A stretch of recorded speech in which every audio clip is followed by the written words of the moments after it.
Bismillah walhamdulillah wassalatu wassalam ala rasulillah wa ala alihi wa sahbihi ajma'in. Donc, nous continuons la lecture et donc des livres qui traitent du sujet du fiqh. En l'occurrence, le livre, comme on avait dit, de base, c'est le Nadm al-Jali fil fiqh al-Hanbali. Donc, afin d'avoir une base dans les règles et les jugements,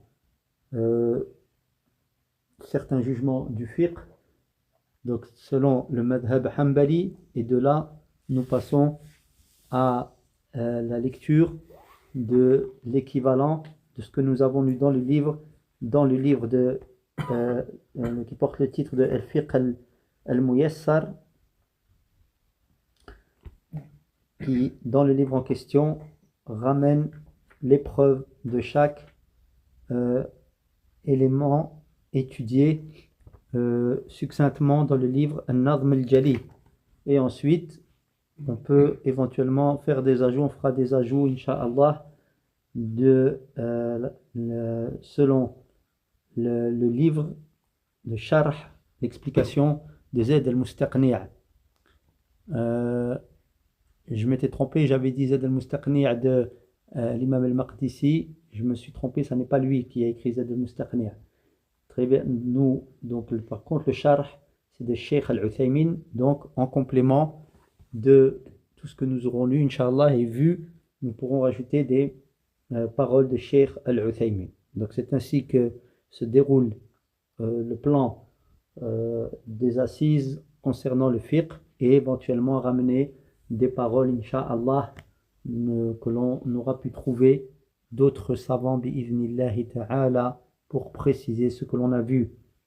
Donc en fait, le plan de déroulement des assises, en fait, c'est qu'on va du la base, c'est-à-dire la compréhension de la chose étudiée, puis les preuves qu'ont rapporté les savants qui ont écrit Al-Fiqh al-Muyassar, puis éventuellement des précisions ou d'autres preuves qui viennent confirmer ou infirmer les avis là. Ça n'est pas encore du fiqh muqaran, de la jurisprudence comparée, mais on avance vers cela bi'idhnillahi ta'ala.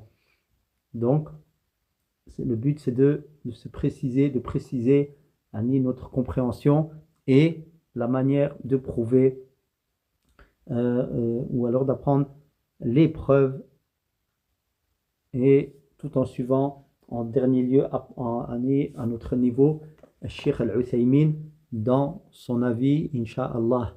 Puis s'il y a par exemple on trouve des avis où l'on voit que il y a des paroles de compagnons radiyallahu anhum qui ont été rapportées au sujet de la chose étudiée, donc là on revient vers les paroles des compagnons, bien entendu, en appliquant les règles afférentes dans le domaine bi'idhnillahi ta'ala.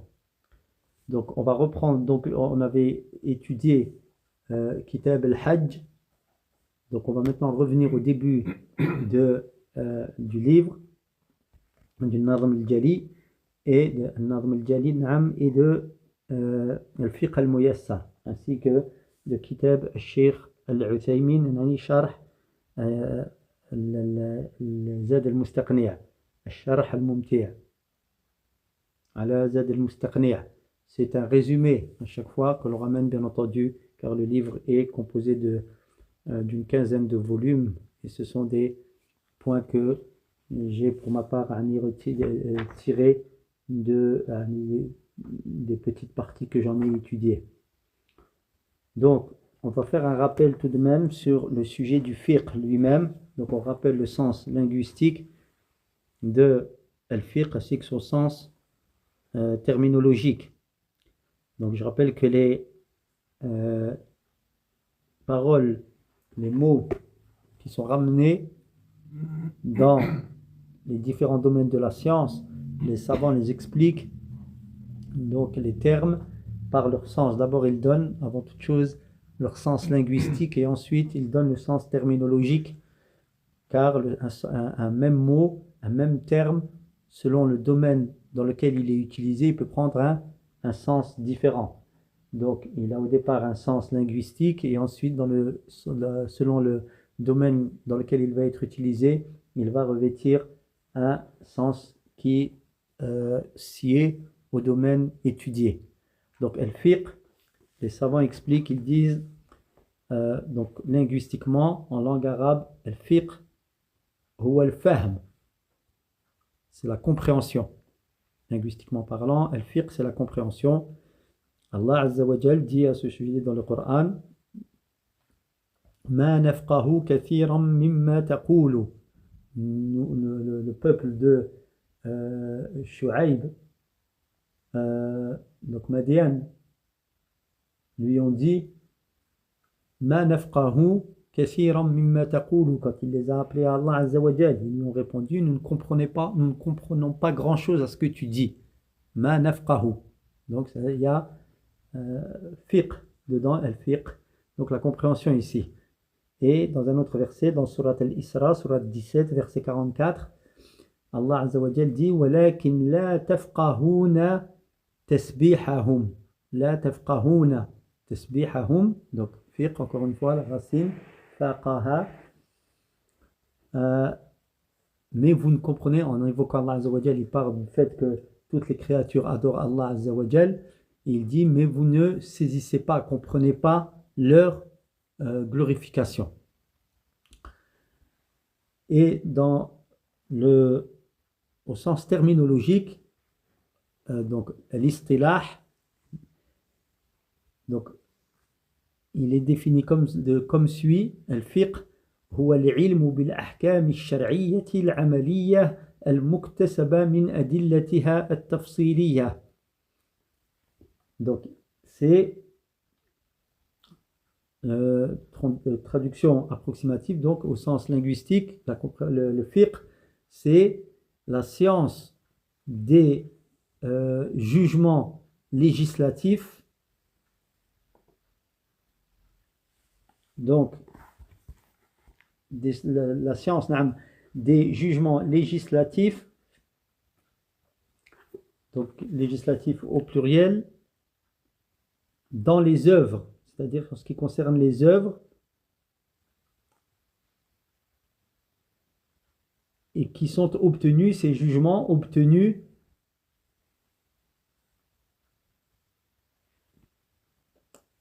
des preuves ou de leurs preuves détaillées.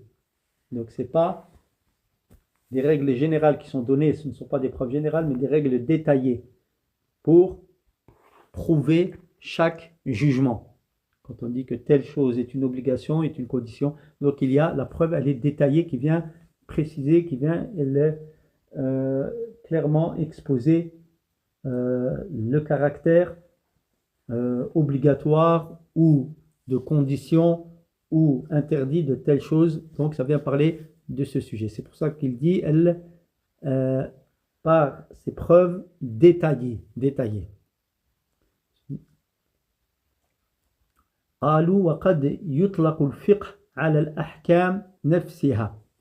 Et il dit le terme de fiqh peut être utilisé également pour désigner les jugements eux-mêmes. Donc le terme de fiqh est également utilisé pour désigner les jugements eux-mêmes. Donc les sources de base du fiqh sont au nombre de 4, on l'avait vu. Donc Al-Qur'an, As-Sunnah al-Mutahhara, donc la Sunna purifiée du prophète sallallahu alayhi wa sallam. Deuxième. Troisième source, Al-Ijma', le consensus, l'unanimité des savants. Et la quatrième source, Al-Qiyas, donc l'analogie.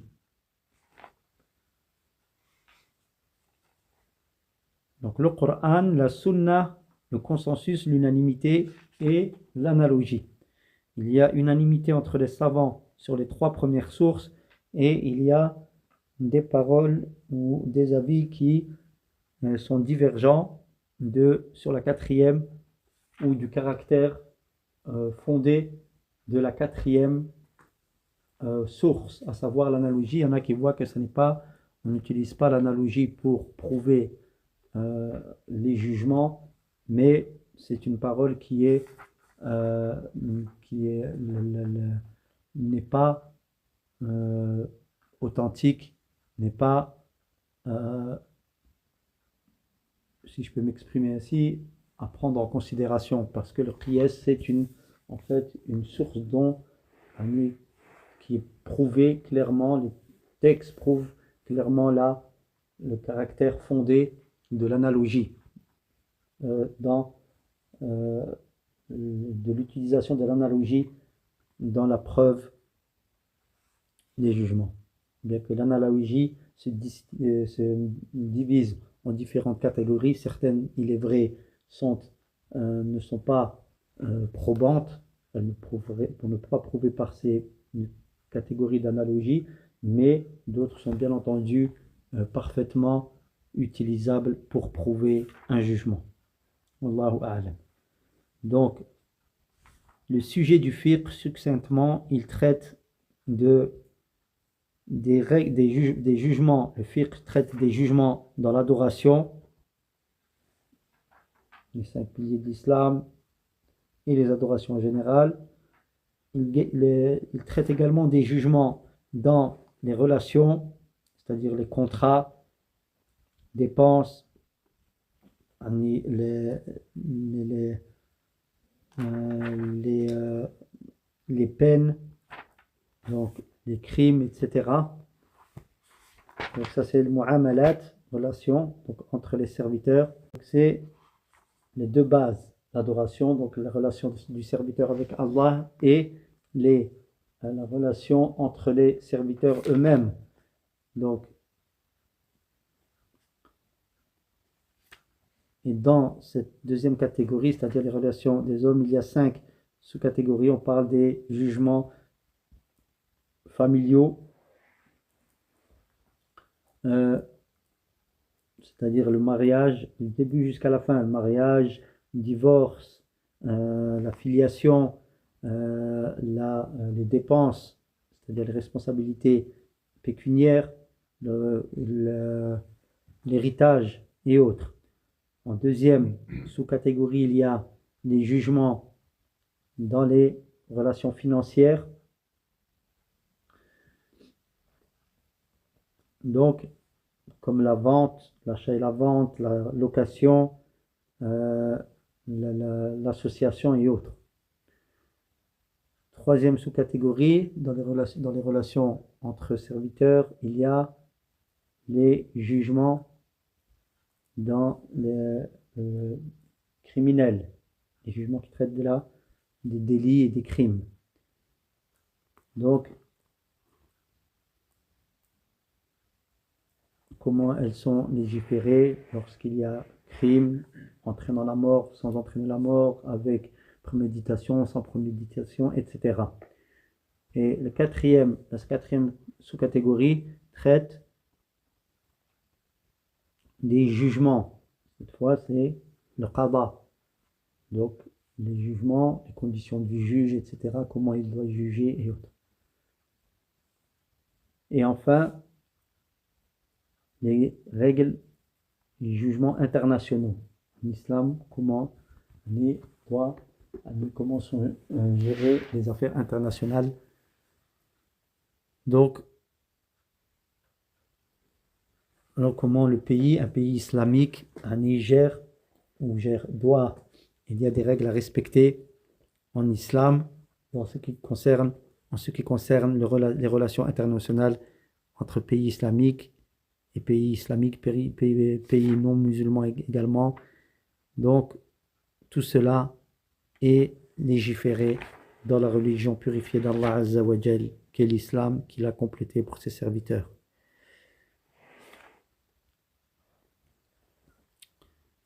Le fiqh a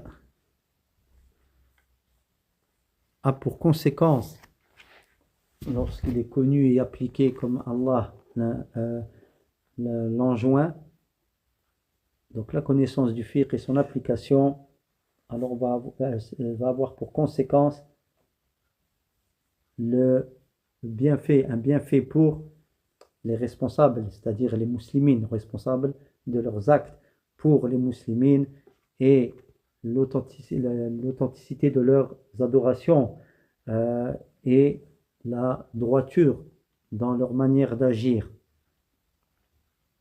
Et lorsque le serviteur, en apprenant le fiqh avec une intention sincère et l'applique, alors il va se régler lui-même et il va par là, il va s'en suivre un ordre dans la société des musulmans.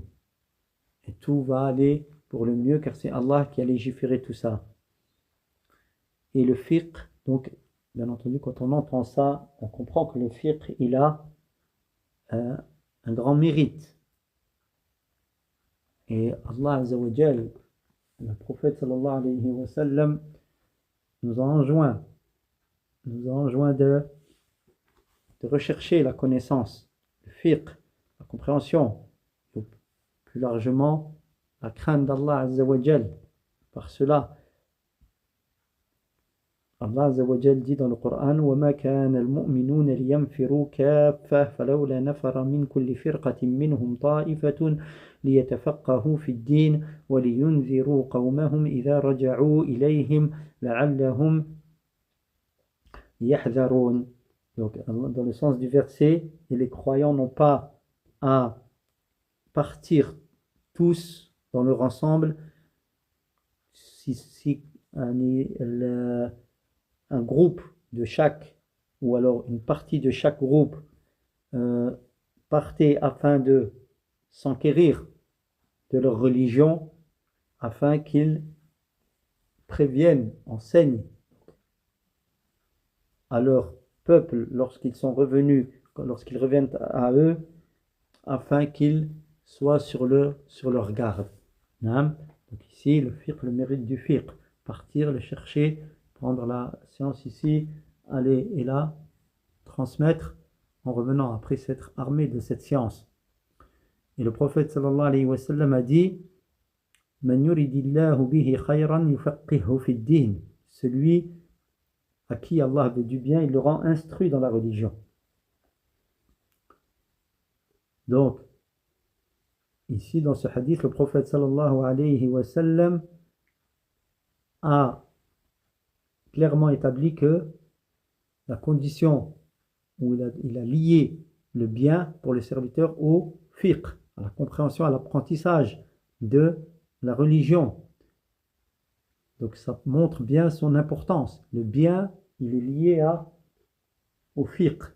Donc la compréhension au sens linguistique et compréhension de la religion et bien sûr les règles, les jugements qui s'appliquent.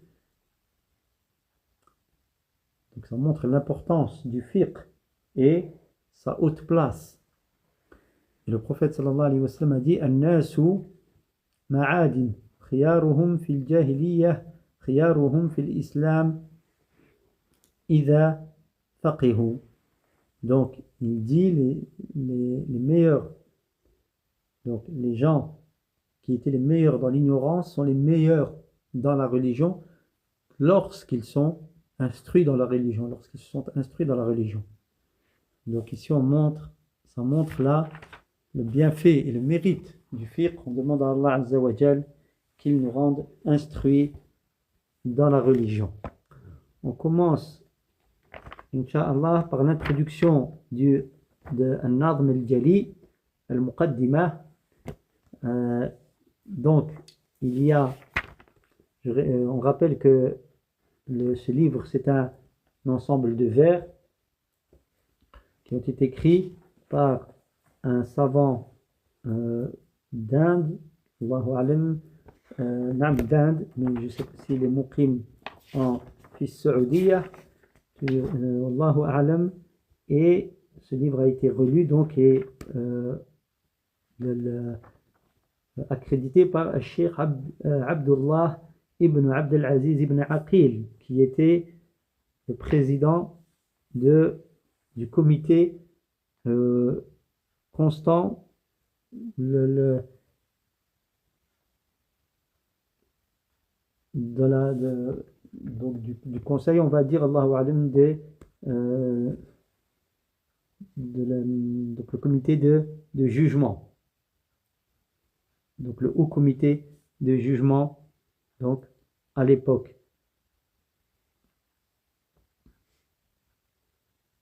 Donc je revérifie encore une fois.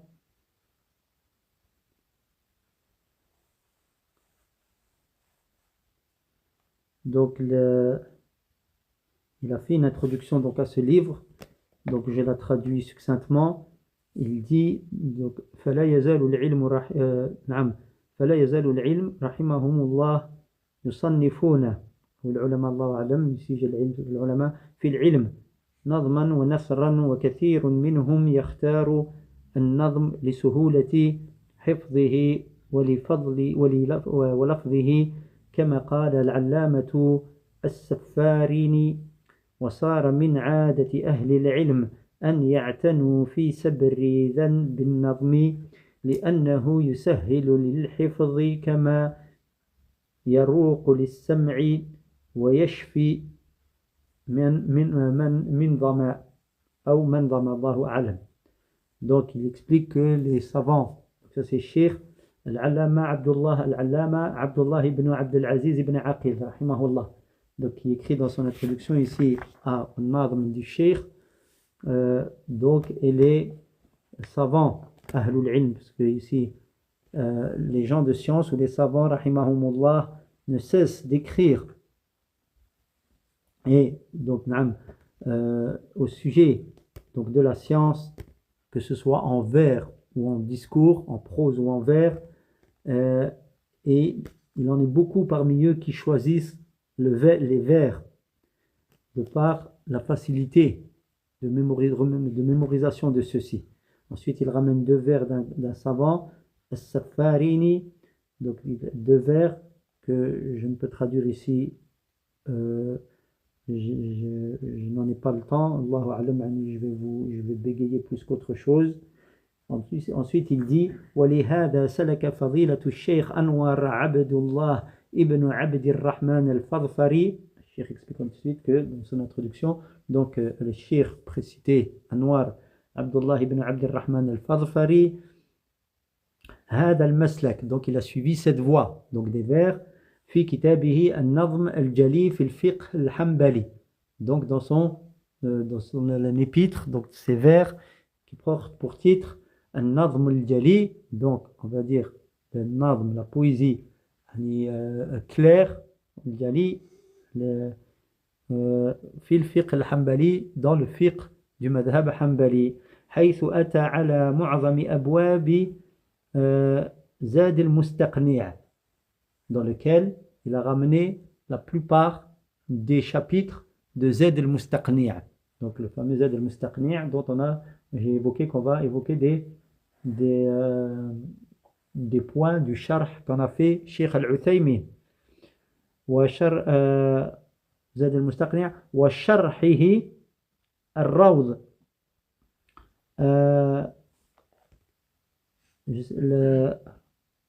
المربع فنظم également pardon de l'explication de ce livre, mais pas l'explication de Cheikh al-Uthaymin, d'un autre.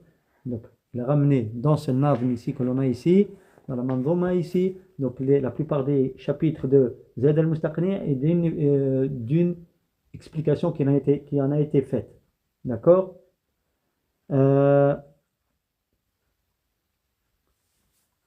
أكثر ما فيها من تعريفات وشروط وأركان وواجبات وغيرها. Donc il a ramené en cela la plupart des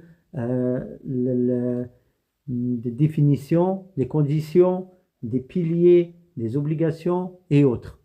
Donc dans ce nazm qui est devant nous. نظمها بأرجوزة مختصرة بلغت 88 و800 بيتا. Donc il décrit le livre ce livre, Nazm al-Jalil, dit dans lequel il y a 888 vers. On avait dit que un étudiant en sciences a rajouté, je ne sais plus combien on avait dit, 80 et quelques vers, on était presque à 1000 donc. D'accord? Donc, mais au départ, ce nazm, il fait 888 vers. Donc il dit mufidatan fi babiha nafi'atan liman hafizaha wa'tana biha. Donc qui sont profitables dans leur domaine et qui profitent également à ceux qui tentent de et qui les mémorisent. فجزاه الله خيرا على هذا العمل الصالح ونفع الله به. Donc il remercie ensuite Cheikh Al-Fadhfari et il dit وكتبه الفقير إلى الله عبد الله بن عبد العزيز بن عقيل رئيس الهيئة الدائمة بمجلس القضاء الأعلى سابقا حامدا لله مصليا مسلما على عبده ورسوله محمد وآله وصحبه أجمعين. Donc après il donne son nom et remercie Allah Azza wa Jal et prie sur le prophète Mohammed sallallahu alayhi wa sallam. Donc voilà pour l'introduction au Nazm al-Jali, à ce Nazm al-Jali في الفقه الحنبلي. قال في المقدمة, donc dans l'introduction, الشيخ الفضفاري dit بحمد ربي أبدأ الكلام مصليا مسلما دواما على النبي سيد الأنام وآله وصحبه الكرام. وهذه أرجوزة محوية في معظم الفوائد الفقهية مثل حدود وفروض سنن وواجبات وشروط فاعتني وذكر أقسام وتقديرات وبعض أحكام كأمهات مقتصرا بما يرى معتمدا في مذهب الحبر الإمام أحمد من دون تطويل ولا إخلال أو عرض تفصيل من الأقوال والله أدعو أن تكون نافعة لرائد الفقه كعين النابعة. Donc l'introduction qu'il fait en 9 vers, il dit dans le sens de ceci: donc c'est par la louange de mon Seigneur que je commence la parole, priant et saluant constamment le prophète, le maître des créatures, et ses proches et ses compagnons, donc sa famille, ses proches, le méritant. Ceci est ce sont des vers contenant la plupart des profits de loi, donc de jurisprudence, fiqhiyya, telles que les définitions, les obligations, ou plutôt les piliers ici, il dit furud, il évoque wajibat, al-furud ou al-wajibat, quand ils sont pris ensemble, il y a le furud, ça prend le sens de pilier, arkan, d'accord? Parce que furud, on avait dit le fard, c'est un synonyme de wajib, fard, mais ici quand ils sont pris ensemble, le fard ici c'est le rukn. Wallahu a'lam. Donc, telles que les définitions, c'est ça les profits qu'il a ramenés, donc des définitions, donc des adorations, sens des adorations, et donc les piliers de celles-ci, pardon, ce ne sont pas les piliers, pardon, donc ensuite les sunan, pluriel de sunnah, donc les obligations, wajibat, shurut, les conditions, fa'atani. Donc, ici, il complète le vers en disant, sois attentif à ceci. Et accorde-leur de l'importance. Et ensuite, il dit, ainsi que l'évocation de catégories et de mesures, taqdirat. Par exemple, le moudoud, l'amdad, etc. ou les quantités en fait. Et il dit, et certains jugements, d'accord, il dit, en me limitant dans tout ce qu'il a évoqué à ce qui est reconnu comme ce sur quoi s'appuie plutôt le madhab al-hanbali, comprenons, dans le madhab du grand savant Ahmed. D'accord? Madhab, c'est-à-dire ici, je répète, ici les savants des madhahib, les 4 savants de base, c'est pas eux qui ont créé le madhab. Ils ont ramené eux des avis, ils ont ramené donc des au sol, qu'ils jugeaient comme cela, comme cela, comme cela. Et ce sont leurs élèves qui ensuite ont, entre guillemets, si je peux utiliser, peaufiné tout le reste. C'est pour cela que l'on peut très bien voir un avis du madhab qui est complètement contraire de l'avis de l'imam, duquel le madhab se réclame. Car les savants qui sont venus par la suite ont ramené aussi d'autres avis. Ensuite, il dit donc, me basant ou me limitant à ce qui voit être ce qui est, ce sur quoi les savants s'appuient d'avis de l'imam Ahmed, fi madhab, dans le madhab, de l'imam Ahmed.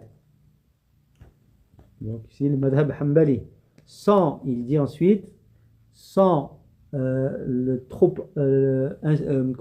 détailler, sans faire dans la longueur, ni raccourcir.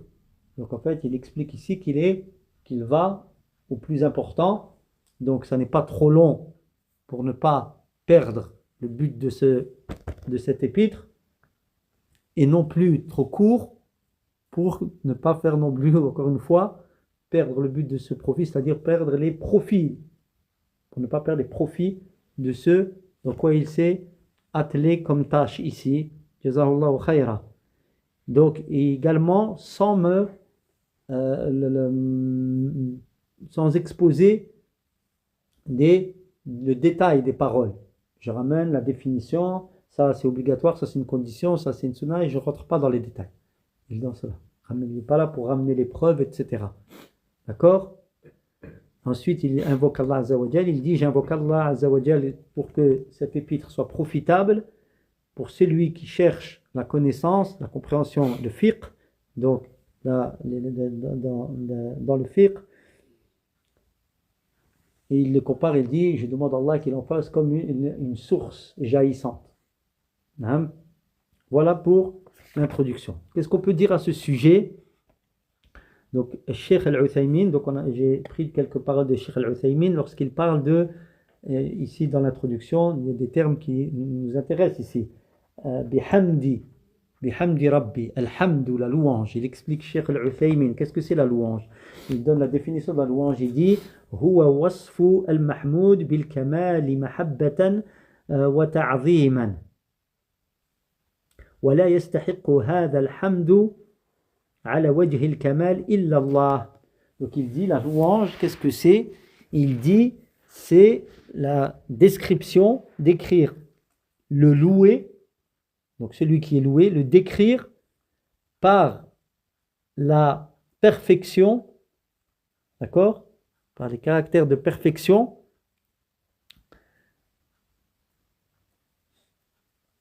avec amour, c'est-à-dire cette louange, elle est faite avec quoi? Avec amour et donc conscience de la magnificence de l'être loué.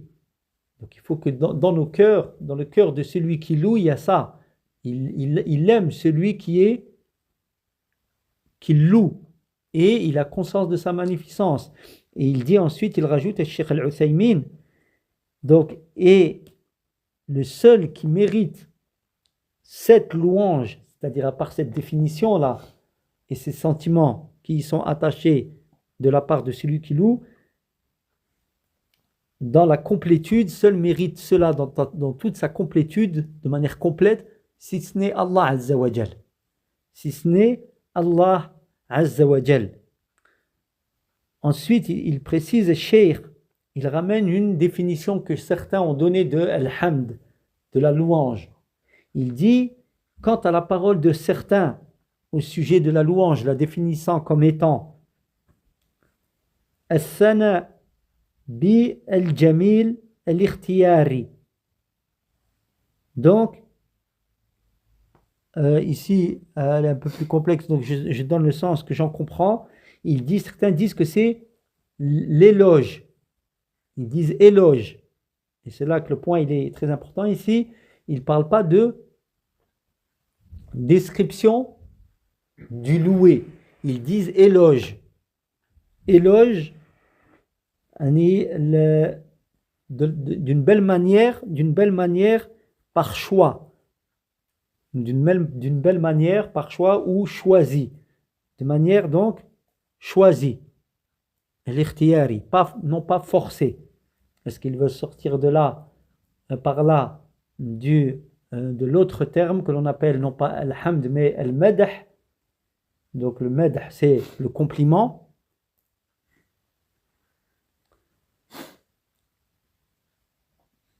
Donc de manière le, le- intentionnelle.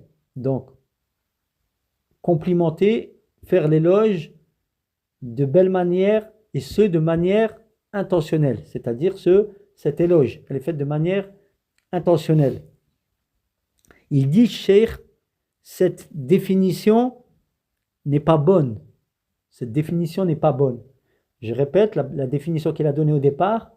Al-hamdu huwa al-wasf, wasf al-mahmoud bil-kamal, mahabbatan wa ta'ziman. La bonne définition, c'est Alhamd, la louange, c'est la description du loué. Donc, faire la description de l'être loué. Donc, le décrire comme étant parfait, par la perfection. D'accord? Avec amour, celui qui loue, il le fait avec amour et avec ta'zim.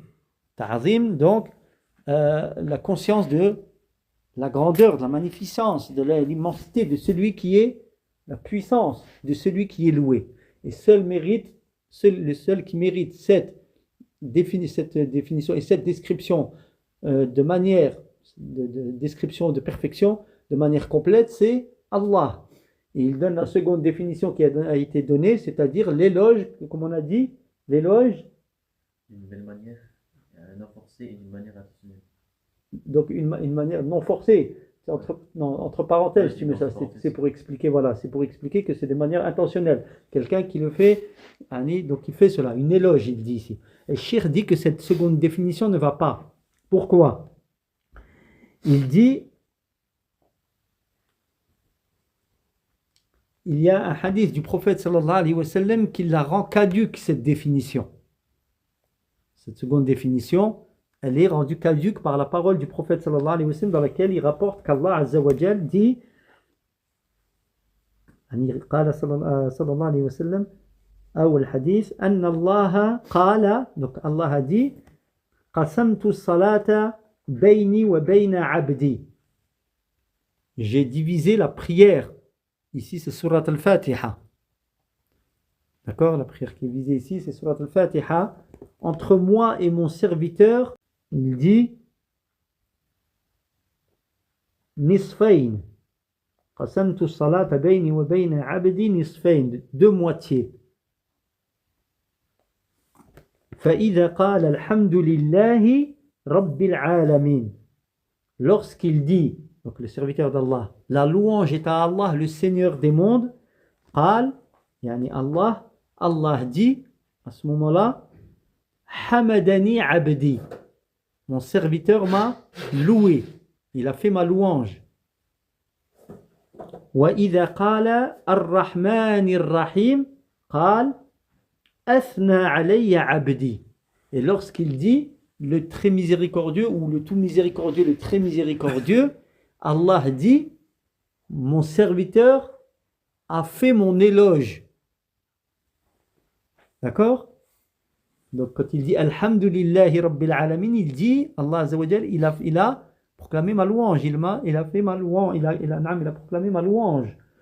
Et lorsqu'il dit Ar-Rahman Ar-Rahim, le très miséricordieux, le tout miséricordieux, il dit, Allah Azza wa Jal, il a fait mon éloge. Le Cheikh explique, donc c'est un hadith qui est rapporté par Muslim, le Cheikh dit, donc Allah a bien distingué ici entre l'éloge et la louange. Ça veut bien dire qu'ici, ils n'ont pas le même sens. D'accord? Donc, elle ne peut pas être expliquée, la louange, par l'éloge. Car il dit, car l'éloge, c'est quoi? C'est la répétition des des attributs louables. Des attributs louables. C'est une répétition des attributs louables ici dans Ar-Rahman, Ar-Rahim et autres. Donc ici, c'est la répétition d'attributs louables. Donc ça n'est pas ça, la louange. La louange, on le répète, la définition, la vraie louange, la vraie définition, c'est la description de l'être loué par la perfection, et cela doit être empreint de la part du, avec un cœur empreint d'amour et de conscience de la grandeur et de la magnificence et de l'immensité de l'être loué. Et cela, seul Allah le mérite de manière complète. Donc voilà ce que l'on peut dire au sujet de Al-Hamd. Je crois qu'il avait évoqué Cheikh Al-Uthaymin, je ne sais plus si je l'ai noté.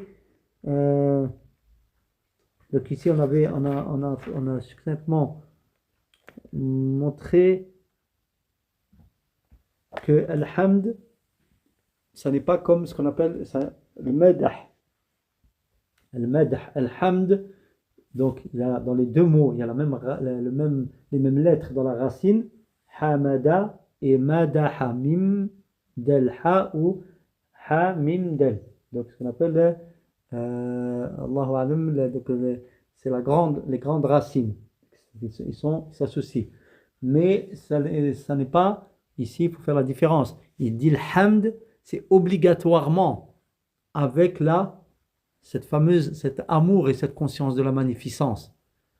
Donc quelqu'un qui loue ne peut que le faire avec amour et conscience de la magnificence. Et celui qui complimente, al-madah, il peut très bien complimenter sans ces sentiments dans ce cœur. Avec le contraire de ces sentiments.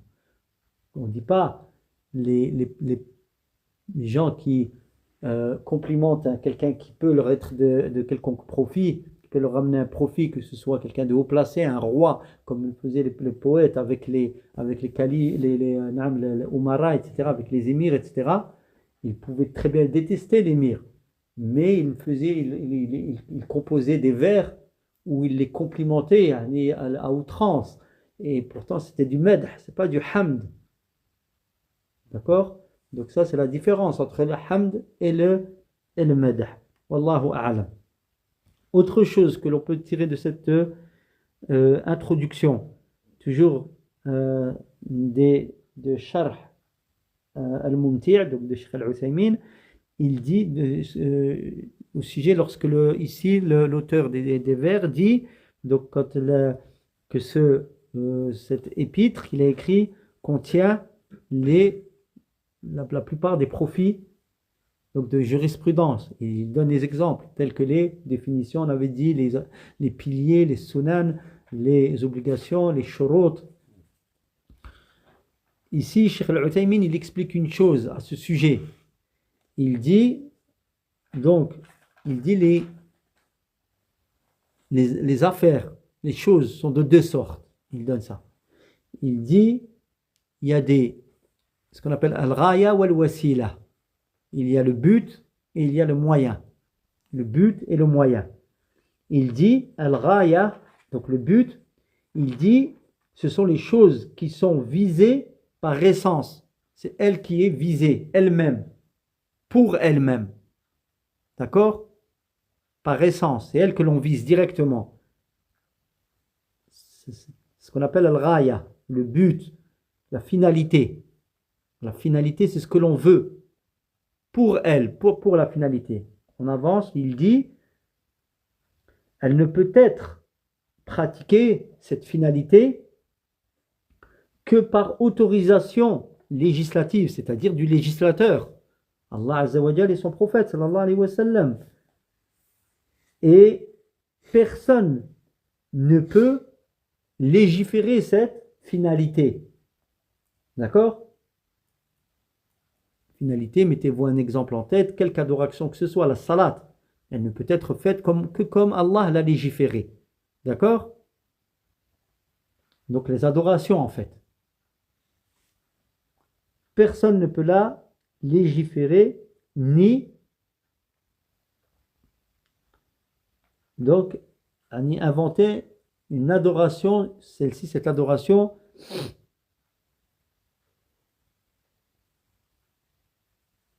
et essayer d'adorer Allah par celle-ci. Il ne peut pas l'inventer. C'est la finalité. C'est qu'Allah, seul Allah ne peut la légiférer ainsi que son prophète sallallahu alayhi wa sallam. Et la deuxième catégorie des choses que le Cheikh explique, il dit, cette deuxième catégorie, c'est les moyens. Les moyens donc d'arriver à cette finalité, à la compréhension de la finalité en fait. La compréhension.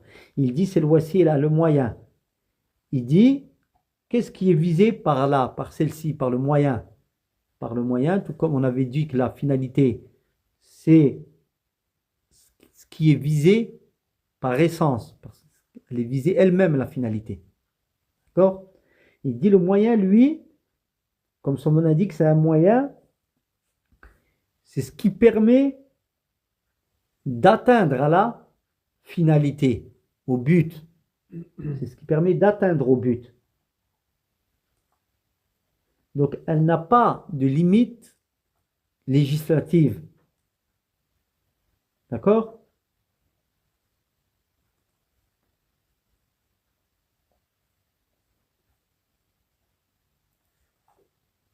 Donc, elle n'a pas de limite, disons même de définition législative. Al-wasila. D'accord? Elle n'a pas de définition bien déterminée, le wasila. Donc, sauf le fait qu'il est dit que c'est ce qui permet d'atteindre au but. Mais elle a une règle. Le moyen, donc, a une règle. Al-wasila, quand je parle au féminin, si je reviens au féminin arabe de al-wasila, donc, le moyen, donc, a une règle qui s'y applique. Quelle est-elle, cette règle? C'est que les moyens,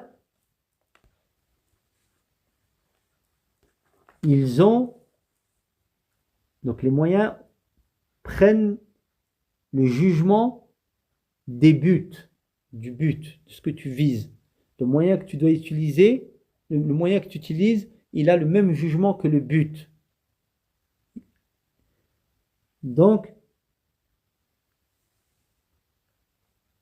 si maintenant, le moyen que tu veux utiliser, c'est pour apprendre une chose obligatoire, que tu dois connaître, alors ce moyen, il va être obligatoire lui-même. On est d'accord? Parce que si tu veux atteindre à l'obligatoire, tu ne peux qu'utiliser ce moyen, il n'y a pas d'autre moyen que le moyen en question de l'atteindre, alors ce moyen, il est obligatoire également. Bien entendu, on est en train de parler de moyens qui sont autorisés. Donc, et les 10 moyens, en fait, les moyens en question, ils varient selon les époques, les situations, les endroits, les communautés. Donc, ce domaine, c'est un domaine ouvert, le domaine des moyens. D'accord? Donc, les moyens varient selon les époques, selon les lieux. Donc, les savants, il explique, c'est pourquoi les savants